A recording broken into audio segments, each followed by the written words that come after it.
घर जला रहे हैं, दुकानें जला रहे हैं। उस समुदाय के लोग इस समुदाय के लोगों के घर और दुकानें जला रहे हैं।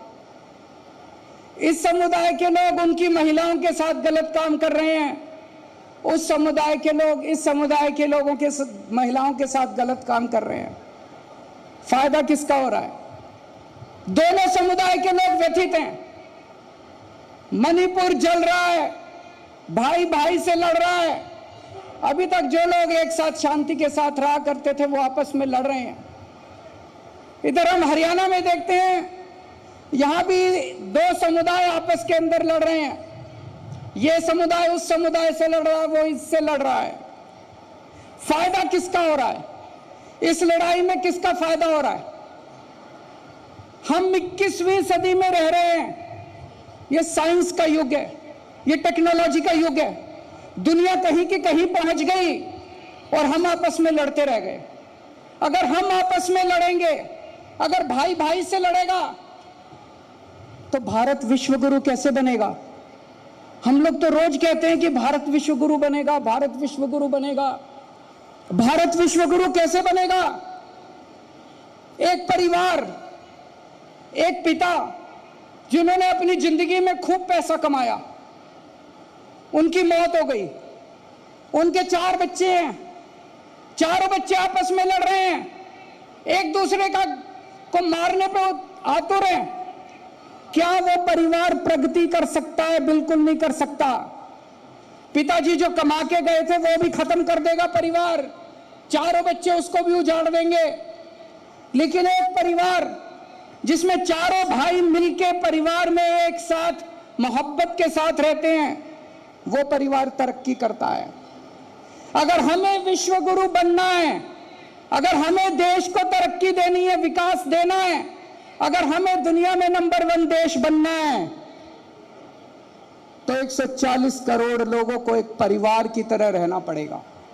140 करोड़ लोगों को एक टीम की तरह रहना।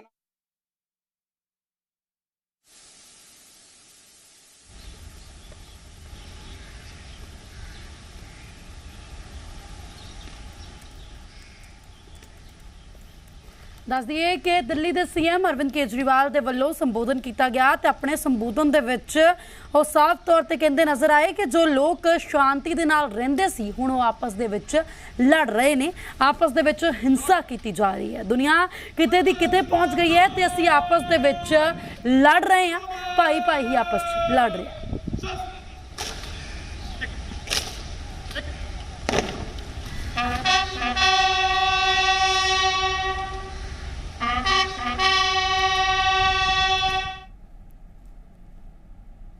कट लगेंगे, हमारा देश कभी विश्व गुरु नहीं बन सकता। कहने को बड़े बड़े भाषण दिए जा सकते हैं, जब तक हमारे देश में 24 घंटे बिजली नहीं होगी, इंडस्ट्री कैसे तरक्की करेगी, किसान कैसे बुआई करेगा? अगर हमारे देश के अंदर 24 घंटे बिजली नहीं होगी तो अगर हमें दुनिया में विश्व गुरु बनना है तो अपने देश में 24 घंटे बिजली का इंतजाम करना पड़ेगा। हमारे देश में लंबे लंबे पावर कट क्यों लग रहे हैं? बिजली क्यों नहीं आती? क्या बिजली की कमी है? अब मैं आपको एक ऐसा आंकड़ा बताने वाला हूं जिसे सुन के आप चौंक जाएंगे। हमारे देश में 4.25 लाख मेगावाट बिजली बनाने की क्षमता है। कितनी क्षमता है? 4.25 लाख मेगावाट बिजली उत्पादन करने की क्षमता है। यानी कि हमारे देश में इतने पावर प्लांट हैं कि वो सारे अगर 100% क्षमता पे काम करें तो 4.25 लाख मेगावाट बिजली बना सकते हैं। और हमारे देश की बिजली की डिमांड कितनी है? पीक डिमांड, यानी कि सबसे ज्यादा डिमांड। जैसे दोपहर के टाइम में सारे लोग एसी चला लेते हैं तो सबसे ज्यादा बिजली, उसको पीक डिमांड कहते हैं।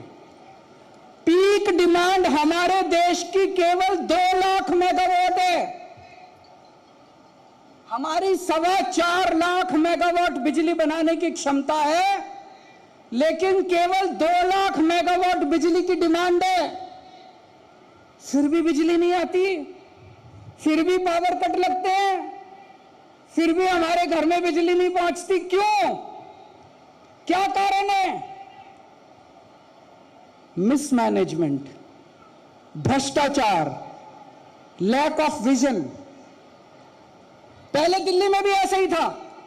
2015 में जब हमारी सरकार बनी थी, मेरे को याद है 2014 की गर्मियां मेरे को आज तक याद है, जब रात को 7-7, 8-8 घंटे के पावर कट लगा करते थे। दिल्ली में हमने ठीक कर दिया। यहां भी मैनेजमेंट खराब था, दिल्ली का मैनेजमेंट हमने ठीक किया।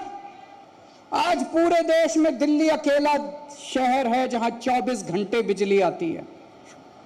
अब दिल्ली में पावर कट नहीं लगते, अब दिल्ली में बिजली नहीं जाती। लोगों ने जनरेटर खरीदने बंद कर दिए, इन्वर्टर खरीदने बंद कर दिए। अब दिल्ली में 24 घंटे बिजली आती है। पंजाब में भी पहले यही हाल था, लंबे लंबे पावर कट लगते थे, बिजली आती नहीं थी, 6-6 घंटे के, 7-7 घंटे के। अभी 1 साल हुआ पंजाब में सरकार बने हुए, पंजाब में 24 घंटे बिजली आनी चालू हो गई है। पंजाब में भी अब 24 घंटे बिजली आती है।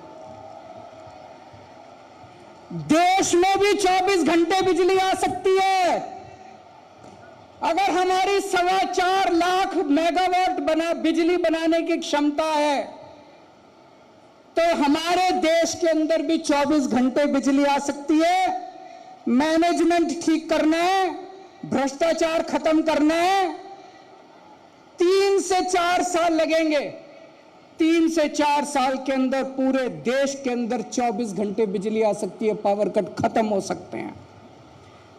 और जब देश में पावर कट खत्म होंगे, 24 घंटे बिजली आएगी, तभी तो हमारा देश विश्वगुरु बनेगा। लंबे लंबे पावर कट से विश्वगुरु कैसे बनेगा? एक और बात है, कोई पावर प्लांट अगर 50% कैपेसिटी पे चलता है, तो वो जो बिजली पैदा करता है वो बहुत महंगी होती है। और अगर 100% कैपेसिटी पे काम करता है, तो वो बहुत सस्ती बिजली पैदा करता है।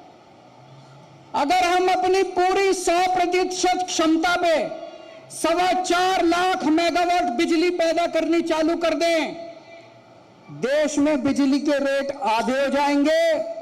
हम बिजली एक्सपोर्ट करना चालू कर देंगे, दूसरे देशों को भारत बिजली देना चालू करेगा, और अपने देश के अंदर 24 घंटे बिजली आनी शुरू हो जाएगी। तभी मेरा भारत विश्वगुरु बनेगा। मैंने दिल्ली में मुफ्त बिजली देनी चालू की। 200 यूनिट तक लोगों के बिजली के बिल हमने माफ कर दिए।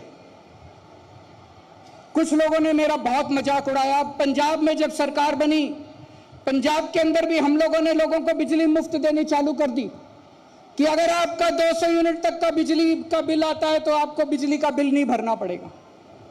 कुछ लोगों ने मेरा बहुत मजाक उड़ाया, कुछ लोगों ने मेरी बहुत निंदा की, कुछ लोगों ने कहा केजरीवाल फ्री की रेवड़ी देता है।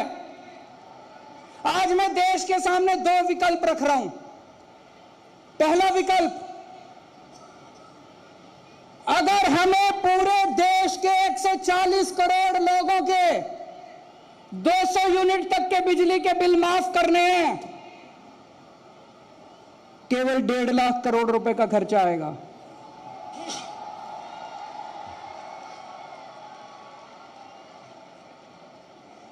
अगर हमें अपने देश के 140 करोड़ लोगों के 200 यूनिट तक के बिजली के बिल माफ करने हैं, तो केवल 1.5 लाख करोड़ रुपए का खर्चा आएगा। और अभी हम अखबारों में पढ़ते हैं कई बार कि 4 बड़े बड़े अरबपतियों के 1.5 लाख करोड़ रुपए के बैंकों के कर्जे माफ कर दिए। मैं आज देश के सामने 2 विकल्प रख रहा हूं कि क्या 140 करोड़ लोगों के 200 यूनिट बिजली के बिल माफ होने चाहिए, या 4 अरबपति लोगों के 1.5 लाख करोड़ रुपए के बैंकों के कर्जे माफ होने चाहिए। देश तय कर ले, जो देशवासी कहेंगे वही होना चाहिए। एक और बात मैं आपसे प्रश्न पूछना चाहता हूं, जब तक हमारे देश में पैदा होने वाले हर बच्चे को अच्छी शिक्षा नहीं मिलेगी, क्या हमारा देश विश्व गुरु बन सकता है? नहीं बन सकता। आप कोई अमीर देश उठा के देख लो, Japan, France, Tokyo, America, Canada, Italy, कोई यूरोपियन कंट्री उठा के देख लो, डेनमार्क, स्वीडन, कोई अमीर देश उठा के देख लो, वहां हर बच्चे को, चाहे अमीर का बच्चा हो चाहे गरीब का बच्चा हो, अच्छी से अच्छी शिक्षा मिलती है। सरकारें शिक्षा देती हैं, गरीबों को सरकारें अच्छी से अच्छी शिक्षा देती हैं सरकारी स्कूलों में। हमारे देश में 25 करोड़ बच्चे स्कूल जाते हैं। कितने? 25 करोड़ बच्चे स्कूल जाते हैं।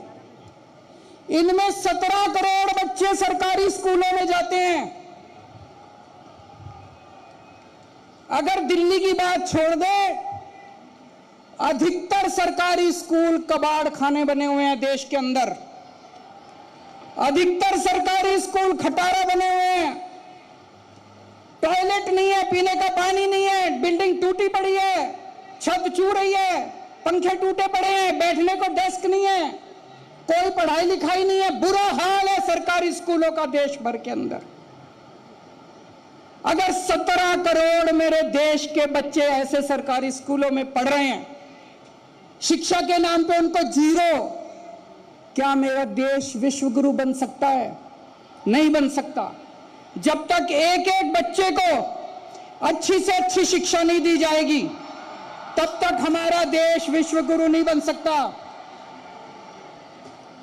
केंद्र सरकार ने अभी एक कार्यक्रम शुरू किया है। पूरे देश में 14,500 सरकारी स्कूलों को ठीक करने का 5,000 करोड़ रुपए खर्च करके 14,500 सरकारी स्कूल केंद्र सरकार ठीक करेगी। पर पूरे देश में तो 10 लाख सरकारी स्कूल हैं। 10 लाख सरकारी स्कूल। 5 साल में अगर हम 14,500 स्कूल ठीक करेंगे तो 10 लाख सरकारी स्कूल ठीक करने में तो 150-200 साल लग जाएंगे। आज मैं आपके सामने एक प्लान रख रहा हूं। 5 साल के अंदर देश के सारे 10 लाख सरकारी स्कूल शानदार बनाए जा सकते हैं, फर्स्ट क्लास बनाए जा सकते हैं, वर्ल्ड क्लास बनाए जा सकते हैं। देश के सारे 10 लाख सरकारी स्कूलों को प्राइवेट स्कूलों से अच्छा बना देंगे, वर्ल्ड क्लास बना देंगे। जैसे दिल्ली के सरकारी स्कूल चमका दिए, आज दिल्ली के सरकारी स्कूल प्राइवेट स्कूलों को पीछे छोड़ रहे हैं। दिल्ली के सरकारी स्कूलों के नतीजे प्राइवेट स्कूलों से ज्यादा अच्छे आ रहे हैं। हमें करना आता है। पहले दिल्ली के सरकारी स्कूल ठीक किए, अब पंजाब के सरकारी स्कूल शानदार बनाए जा रहे हैं। जो खर्च हम लोगों ने दिल्ली में किया सरकारी स्कूलों को ठीक करने का, मैंने सारा हिसाब किताब करा, जमा जोड़ किया। अपने देश के सारे 10 लाख सरकारी स्कूलों को ठीक करने के लिए 6 लाख करोड़ रुपए का खर्चा आएगा।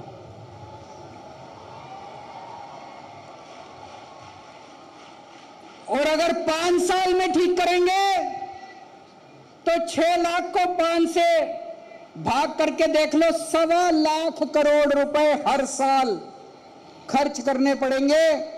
1.25 लाख करोड़ रुपए भारत जैसे देश के लिए, अपने लिए कोई ज्यादा नहीं है। अगर मेरे देश के 25-17 करोड़ बच्चों को अच्छी शिक्षा मिलती हो, अगर मेरे देश के 17 करोड़ बच्चों को शानदार शिक्षा मिलती हो, प्राइवेट स्कूलों से भी अच्छी शिक्षा मिलती हो, तो हर साल 1.25 लाख करोड़ रुपए तो कुछ भी नहीं है। भारत जैसे लोग देश के लिए तो चिल्लर है 1.25 लाख करोड़ रुपए। क्या हमें अपने देश के बच्चों को अच्छी शिक्षा देने के लिए हर साल 1.25 लाख करोड़ रुपए खर्च करने चाहिए? आप लोग मेरे से पूछोगे, अरविंद जी स्कूल तो अच्छे हो जाएंगे, शानदार हो जाएंगे। स्कूल चलाने का खर्चा कहां से आएगा, उसका भी मैं आज हिसाब किताब लेके आया हूं। देश के 17 करोड़ बच्चों को अच्छी शिक्षा देने के लिए, अच्छे अच्छे टीचर देने के लिए, शानदार यूनिफॉर्म देने के लिए, अच्छी पढ़ाई कराने के लिए, टीचर्स को अच्छी ट्रेनिंग देने के लिए एक साल में 7.5 लाख करोड़ रुपए चाहिए। और अभी पूरे देश में केंद्र सरकार और सारी राज्य सरकारें मिला के शिक्षा के ऊपर 7.5 लाख करोड़ रुपए खर्च करती हैं। इसका मतलब कोई भी एक्स्ट्रा पैसा नहीं चाहिए। जो खर्चा होता है उसमें भ्रष्टाचार खत्म कर दो, सारे बच्चों को अच्छी शिक्षा मिल जाएगी।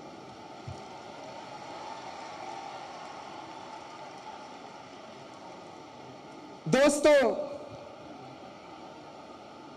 मेरा सपना गरीब की गरीबी दूर करना नहीं है।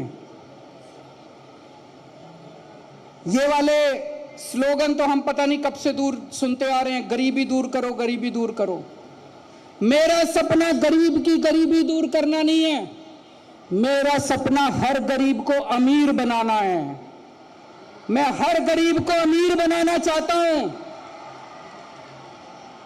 और हर गरीब तब अमीर बनेगा जब उसका बेटा इंजीनियर बनेगा, जब उसका बेटा डॉक्टर बनेगा, जब उसके बेटे को शानदार शिक्षा मिलेगी। एक मजदूर के बेटे को जानता हूं, उसके पिताजी दिहाड़ी करते हैं, मुश्किल से 4-5 हजार रुपए महीना कमाते हैं। दिल्ली के अंदर 4-5 हजार रुपए महीने में कुछ नहीं होता। उसके बेटे ने सरकारी स्कूल में पढ़ते पढ़ते इस बार वो इसका एडमिशन इंजीनियरिंग में हो गया। अब जब वो बच्चा पास करके निकलेगा, 2 लाख 3 लाख रुपए महीना तनख्वाह, उसकी शुरुआत की तनख्वाह 2 लाख रुपए महीना होगी। अमीर हुआ कि नहीं हुआ उसका परिवार? उसके परिवार की गरीबी दूर नहीं हुई, उसका परिवार अमीर हो गया। जब हमारे देश में पैदा होने वाले हर बच्चे को अच्छी शिक्षा मिलने लगेगी, तब मेरा देश विश्वगुरु बनेगा। विश्वगुरु केवल भाषण देने से नहीं बनेगा। हमारे देश के अंदर आज अगर किसी के घर में कोई बीमार हो जाए, अगर थोड़ी सी सीरियस बीमारी हो जाए, सब कुछ लुट जाता है। सरकारी दिल्ली को छोड़ दें, देश के अन्य हिस्सों में सरकारी अस्पतालों का इतना बुरा हाल है, इतना बुरा हाल है। डॉक्टर आते नहीं है, मशीनें काम नहीं करती हैं, टेस्ट होते नहीं हैं, कोई इलाज नहीं होता। हर आदमी चाहता है मैं प्राइवेट में जाके इलाज कराऊं। जब तक इस देश के अंदर पैदा होने वाले हर इंसान को अच्छे से अच्छा इलाज नहीं मिलेगा, तब तक मेरा देश विश्वगुरु नहीं बन सकता। आप कोई देश उठा के देख लो, हर देश के अंदर वहां की सरकारें अपने लोगों को पूरा मुफ्त और अच्छा इलाज देती हैं। दिल्ली में हमने मोहल्ला क्लिनिक बनाए, गली गली के अंदर मोहल्ला क्लिनिक खुल गए हैं। अगर आपको छोटी सी बीमारी होती है, आप मोहल्ला क्लिनिक में जाओ, आपका इलाज हो जाता है। आपको दवाइयां मुफ्त मिलती है, आपको टेस्ट मुफ्त होते हैं, आपका इलाज हो जाता है। हमारे देश में कितने गांव ऐसे हैं, दूर दूर तक अगर छोटी सी बीमारी हो जाए, मैंने देखा है सोशल मीडिया में, आपने भी देखा होगा, 2 लोग चारपाई पे उठा के उसको इतनी दूर चलते जा रहे हैं और अस्पताल तक पहुंचने के लिए। मैंने हिसाब लगाया है, देश के कोने कोने में मोहल्ला क्लिनिक खोला जा सकता है। 1 लाख मोहल्ला क्लिनिक खोलने के लिए पूरे देश में कोने कोने में 1 लाख मोहल्ला क्लिनिक खोलने के लिए केवल 10,000 करोड़ रुपए चाहिए। 10,000 करोड़ रुपए तो कुछ भी नहीं है। 10,000 करोड़ रुपए 2 साल के अंदर पूरे देश में कोने कोने के अंदर, देश के कोने कोने में, गांव गांव के अंदर मोहल्ला क्लिनिक खोले जा सकते हैं। 1 लाख मोहल्ला क्लिनिक खोलने के लिए केवल 10,000 करोड़ रुपए चाहिए। और अगर आपको थोड़ी बड़ी बीमारी हो जाए, हमारे देश के अंदर हर जिले में जिला अस्पताल है, लेकिन आज जिला अस्पताल की बहुत बुरी हालत है। जिला अस्पताल टूटे फूटे पड़े हैं, मशीनें काम नहीं कर रही। इसका मैंने पूरा प्लान बनाया। हर जिले के जिला अस्पताल को 500 बेड अस्पताल बनाने के लिए, मल्टी स्पेशलिटी अस्पताल बनाने के लिए, मैक्स फोर्टिस अपोलो जैसा शानदार अस्पताल बनाने के लिए, पूरे देश के हर जिले में एक एक मल्टी स्पेशलिटी हॉस्पिटल खोलने के लिए केवल 1.5 लाख करोड़ रुपए चाहिए। मैं तो कई बार सोचता हूं ये 75 साल में अभी तक क्यों नहीं हुआ, हो जाना चाहिए था। इतने कम पैसे, 1.5 लाख करोड़ रुपए में पूरे देश के हर जिले के अंदर 500 multi bedded multi speciality hospital खुल सकता है। और दिल्ली के अंदर हम हर व्यक्ति को फ्री इलाज देते हैं, सारी दवाइयां फ्री, सारे टेस्ट फ्री, ऑपरेशन फ्री, सब। 140 करोड़ लोगों का फ्री इलाज करने के लिए, सबको फ्री इलाज की सुविधा देने के लिए केवल 2.5 लाख करोड़ रुपए चाहिए। तो टोटल कितने हो गए? 2.5 लाख करोड़, 10,000 करोड़, 1.5 लाख करोड़, 4 लाख करोड़। आपको जान के ताज्जुब होगा, आज पूरे देश में राज्य सरकारें और केंद्र सरकार मिलके 4 लाख करोड़ रुपए खर्च करती हैं। एक नया पैसा एक्स्ट्रा नहीं चाहिए, कोई एक्स्ट्रा पैसा नहीं चाहिए। ये जो पैसा चोरी हो रहा है, भ्रष्टाचार में जा रहा है, सारा पैसा मिसमैनेजमेंट हो रहा है। जैसे दिल्ली में हमने ठीक किया, जैसे पंजाब में हमने ठीक किया, अगर पूरे देश के अंदर मैनेजमेंट ठीक कर दिया जाए तो इस देश के हर आदमी को फ्री में शानदार इलाज मिल सकता है। और जब मेरे देश के हर व्यक्ति को फ्री में शानदार इलाज मिलेगा, तभी मेरा देश विश्व गुरु बनेगा। और आप सोच के देखो, अगर हमारे सारे बिजली के प्लांट चलने लग गए, इतने सारे स्कूल खुल जाएंगे, इतने सारे अस्पताल, मोहल्ला क्लिनिक खुलेंगे, 3 करोड़ नए रोजगार पैदा होंगे। मेरे 3 करोड़ युवा साथियों को रोजगार मिलेंगे। पूरे देश में 3 करोड़ लोगों को रोजगार मिलेंगे। लोगों को सुरक्षा चक्र मिलेगा। किसी के घर में बच्चा पैदा होगा, उसे यह चिंता नहीं है मैं इसकी पढ़ाई कैसे कराऊंगा। किसी के घर में कोई बीमार होगा, उसे यह चिंता नहीं है मैं इसका इलाज कैसे कराऊंगा। किसी को अपने बिजली का बिल देने की चिंता करने की जरूरत नहीं पड़ेगी। 3 सुरक्षा चक्र लोगों को मिलेंगे। आज जितनी महंगाई है, अभी एक सर्वे आया थोड़े दिन पहले, पूरे देश में सबसे कम महंगाई दिल्ली के अंदर है, 2%। बाकी राज्यों में 6% महंगाई है, दिल्ली में 2% महंगाई है। क्यों? क्योंकि दिल्ली में बिजली मुफ्त है, पानी मुफ्त है, शिक्षा मुफ्त है, महिलाओं का सफर मुफ्त है, इलाज मुफ्त है। इसलिए दिल्ली में सबसे कम महंगाई है। अगर हमने पूरे देश के अंदर लोगों को फ्री शिक्षा दे दी, शानदार शिक्षा दे दी, फ्री इलाज करा दिया, शानदार इलाज करा दिया, फ्री बिजली दे दी, पूरे देश में लोगों को महंगाई से छुटकारा मिलेगा। दोस्तों, पूरा देश तरक्की करेगा। तो संसाधन तो हैं हमारे पास, केवल नीयत की कमी है, विजन की कमी है, ईमानदारी की कमी है। एक ही निर्णय लेना है हम लोगों को। पिछले कुछ सालों में हमारे देश में कुछ चंद लोगों के 12 लाख करोड़ रुपए के कर्जे माफ कर दिए। 12 लाख करोड़ रुपए के, कुछ चंद अरबपति लोगों के 12 लाख करोड़ रुपए के। हमारे देश को निर्णय लेना पड़ेगा कि क्या सरकारें कुछ चंद अरबपति लोगों के लिए चलनी चाहिए या 140 करोड़ लोगों के लिए चलनी चाहिए। अगर आज हम ये निर्णय लेते हैं कि 140 करोड़ लोगों के लिए चलनी चाहिए, तो देश के हर बच्चे को अच्छी शिक्षा मिल सकती है, देश के हर नागरिक को अच्छा इलाज मिल सकता है और हर परिवार को फ्री बिजली मिल सकती है। आज देश के अंदर चारों तरफ नेगेटिविटी हो गई है, मार धाड़, लड़ाई झगड़ा, नफरत। सोशल मीडिया उठा के देख लो, इतने लड़ाई झगड़े चल रहे हैं। हमें अपने देश के अंदर पॉजिटिव एनर्जी क्रिएट करनी पड़ेगी, देश के अंदर पॉजिटिव ऊर्जा लानी पड़ेगी, तभी देश तरक्की करेगा, तभी देश आगे बढ़ेगा। जब मैं मणिपुर के बारे में हम लोग सोचते थे, सुनते थे, दिल बहुत तकलीफ होता था। हमें लगता था हम क्या कर सकते हैं। हमने अपनी तरफ से एक छोटा सा काम किया। मणिपुर के कुछ लोग छोड़ छोड़ के वहां के हालात से तंग होकर दिल्ली आ गए। हमने दिल्ली में सरकारी स्कूलों में उनके बच्चों का एडमिशन करा दिया। उनके पास सर्टिफिकेट नहीं थे, उनके घर जल गए थे, उनके पास किसी तरह का स्कूल लिविंग सर्टिफिकेट वगैरह कुछ नहीं था। हमने बिना किसी सर्टिफिकेट के लगभग 150 मणिपुर से आए हुए बच्चों का हमने अपने सरकारी स्कूलों में एडमिशन करा दिया।